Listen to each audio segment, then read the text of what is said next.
नमस्कार, स्वागत है आपका मेरे चैनल आपकी दीदी ललिता में।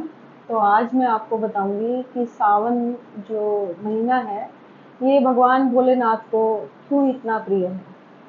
तो क्योंकि देखिए सावन के महीने में हम सभी पूजा पाठ करते हैं भगवान भोलेनाथ को की और सारे ही हम चाहते हैं कि भगवान की पूजा करके हम अपनी मनोकामना को पूर्ण करें। तो मैं आज आपको बताऊंगी कि सावन में का महीना ये भगवान भोलेनाथ को क्यों इतना प्रिय है। तो देखिए सबसे पहला कारण तो ये है कि समुद्र मंथन भी इसी महीने में हुआ था और दैत्य और देवता दोनों ने मिलकर समुद्र मंथन किया था। और समुद्र मंथन में जब सबसे पहले विष निकला था उसका पान भगवान भोलेनाथ ने किया था और भगवान भोलेनाथ के विष के पान करने से उनका नाम नीलकंठ पड़ा। एक कारण ये हो गया उनको जो ये सावन का महीना प्रिय है।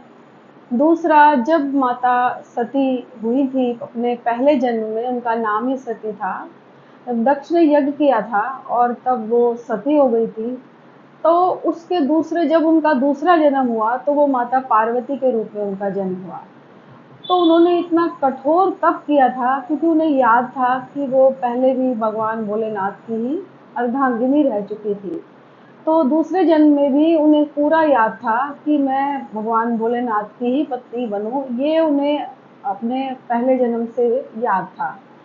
तो देखिए मतलब माँ भगवती को जब सब कुछ याद था तो वो बाल्यकाल से ही भगवान भोलेनाथ की प्रतिमा बनाती, उन्हें उनके उनको पाने के लिए जब वो युवावस्था में आई तो उनको पाने के लिए उन्होंने कठोर तप किया। कठोर तप करने के कारण जब भगवान ने देखा कि ये तो अब अन्न जल का भी त्याग कर बैठी हैं, तो भगवान भोलेनाथ प्रसन्न हुए और उन्हें उनसे विवाह करने का उन्होंने ठान ली कि अब मैं इनसे विवाह करूंगा। तो इसी माह में भगवान भोलेनाथ का विवाह माता पार्वती से हुआ। दूसरा ये कारण है। तीसरा कारण ये है कि भगवान भोलेनाथ जब पृथ्वी पर अवतरित हुए तो वो अपनी ससुराल गए थे माता पार्वती को लेने के लिए।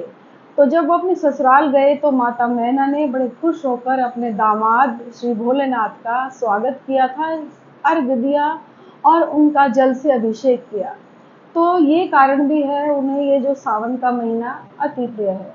चौथा ये है कि उनके जो मन भावन पसंद जो उनके फूल हैं, जो पत्ते हैं, वो इस सावन के महीने में ही भगवान भोलेनाथ के उसमें उगते हैं। वो सावन क्योंकि चारों ओर बारिश होती है और बारिश में चारों तरफ हरियाली होती है।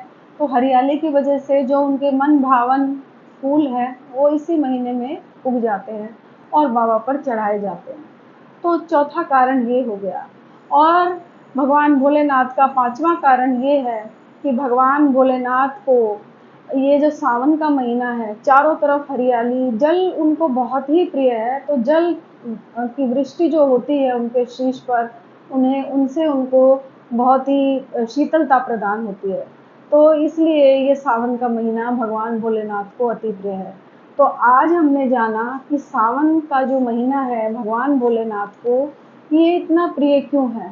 तो आशा करती हूँ मैं कि आपको ये जो मैंने आपको बताया है ये आपको समझ में आ गया होगा, आज पता लग गया होगा कि सावन का जो महीना है ये भगवान भोलेनाथ को इतना प्रिय क्यों है।